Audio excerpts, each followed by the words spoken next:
Keroncong Morisco. Itu dari bahasa Portugis Moresca itu. Ya. Dan itu seperti itu pas.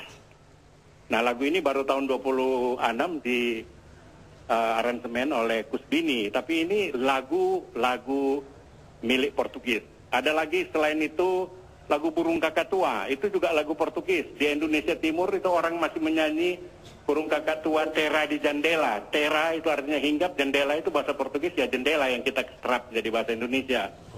Terus ada lagi Nina Bobo. Nina Bobo itu kita salah kaprah sekarang. Kita kira Nina Bobo itu artinya menidurkan Nana, lullaby. Padahal dari kata bahasa Portugis itu menina, bobo, menina, bolo. Artinya gadis yang manis cantik gitu tuh.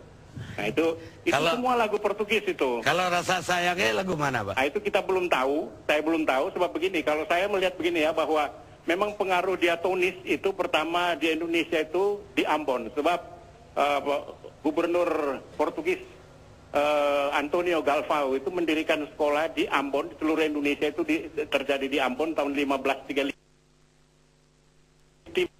Skala diatonis itu pertama dikenal oleh orang Ambon. Jadi barangkali lagu-lagu di sana tidak heran kalau dia semuanya diatonis seperti Rasa Sayangi. Tapi kalau sekarang kita lihat lagu-lagu misalnya yang kita anggap itu Titi Laras Jawa, Selendro itu juga Cina. Itu bukan punya Indonesia asli. Kalau punya Jawa asli itu pelog. Selendro itu adalah sama persis. Itu di Cina itu 2.700 tahun sebelum Masehi. Sementara Selendro itu baru tahun 800 Masehi dan itu dilaras di Borobudur. Nah itu berasal dari Cina. Nah kalau kita lihat pengaruh Melayu sampai dengan tahun 50 itu Melayu semua yang ada di Indonesia. Kita barangkali masih ingat bahkan sampai tahun 70 organisasi musik dangdut itu masih memakai istilah PAMI, Persatuan Artis Musikus Melayu. Artinya apa? Artinya kita memang dipengaruhi oleh musik hiburan Melayu. Figur paling terkenal sampai tahun 50 itu adalah P. Ramlee. Dan musik kita di luar yang dipertandingkan oleh RRI itu seriosa, keroncong, dan hiburan itu adalah Melayu.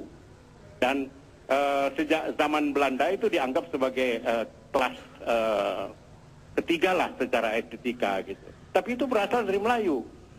Titi Laras yang disebut Melayu itu adalah pelok plus nada re. Dan itu mempengaruhi misalnya pesisir-pesisir Makassar misalnya Maranuran Numajene itu Melayu. Terus Tambangan Balarui ya di Kalimantan itu Melayu.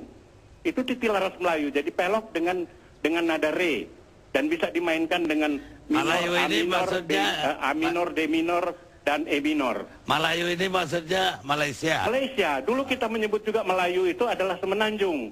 Jadi kita mencuri juga dari Malaysia. Oh iya, gitu. Makanya aneh kalau kita sekarang menuduh-nuduh gitu kan. Makanya saya tulis kemarin itu sesama penyolong jangan saling mendahului lah. Kita juga melakukan hal yang sama. Kalau di tulisannya Pak Remi Silado kemarin, Pak Remi ini adalah seorang wartawan juga, budayawan. Kemudian pengamat musik juga. Ini komplit beliau ini senior kita. Lagu kebangsaan Malaysia yang sebagian orang menuduh dijiplak dari lagu Indonesia, itu menurut Pak Remi asli kita atau asli Malaysia? Asli Prancis. Malah Prancis. Ya, dan itu tercatat di dalam Het Nationale Volkslied. Seperti saya tulis kemarin. Partiturnya ada di saya. Itu ciptaan Pierre Jean de Beranger. Tokoh ini bukan orang sembarangan. Dia pernah dipenjara pada zaman Napoleon, terus dia pernah menjadi tokoh republik, kemudian dia diberi penghargaan oleh Napoleon III tapi dia menolak. Jadi tokoh ini bukan sembarang, bukunya jelas ada. Karya-karya musik kita harus tahu beda antara di Indonesia dan di Eropa. Di sana itu ditulis sebagai partitur dan diterbitkan oleh penerbit, bukan seperti di sini. Jadi penerbitnya masih ada itu. Nah pada tahun 57 memang pihak Malaysia itu mengatakan bukan meminta tapi mengatakan bahwa dia sudah meminta tapi mengatakan bahwa dia sudah pakai lagu itu untuk lagu kebangsaannya dijadikan Negaraku. Nah, yang saya punya kemarin yang tulis di Kompas itu adalah kutipan dari nyanyian yang terakhir dilakukan oleh The Crocodilian, itu grup keroncong di Jakarta. Crocodilian yang kemudian menjadi buaya keroncong itu seperti itu aslinya. Itu abad 19 akhir itu, The Crocodilian itu. Yang seperti tertulis kemarin di Kompas. Jadi Malaysia bukan milik Malaysia dan juga bukan milik kita. Jadi dua-duanya nggak punya. Bukan, tidak bisa. Tapi Prancis punya. Ya. Jadi artinya lintas budaya untuk musik, untuk seni, lintas negara, lintas bangsa ini hal yang biasa ya. Ya, itu barangkali lebih mudah dipahami dengan istilah yang berlaku di dunia kesenian, itu akulturasi, jadi lintas budaya. Di dalam musik, khusus di dalam musik ada istilah yang disebut reminiscenza. Jadi dipengaruhi. Jadi misalnya seperti ini bisa dikatakan dipengaruhi bukan plagiat. Misalnya lagu Dondong Opo Salah itu dipengaruhi oleh Puff a Magic Dragon misalnya. Tapi kalau yang colongan asli itu sebab itu 100% sama, itu misalnya Cucak Rowo itu dari Yipi Yaya, itu lagu Kenil. Tuh, terus di Manado itu ada lagu Tetek Datidor Nenek Babakore, itu lagu Prancis, Chéri Je t'aime, Chéri je t'adore. Seperti itu. Kalau itu nyolong. Saya kira bukan dipengaruhi, bukan reminiscenza. Saya kira cukup Pak Remi, karena saya takutnya kalau Pak Remi terusin tidak ada lagi lagu yang ciptaan bangsa ini nanti. Terima kasih banyak Pak Remi. Oke, iya.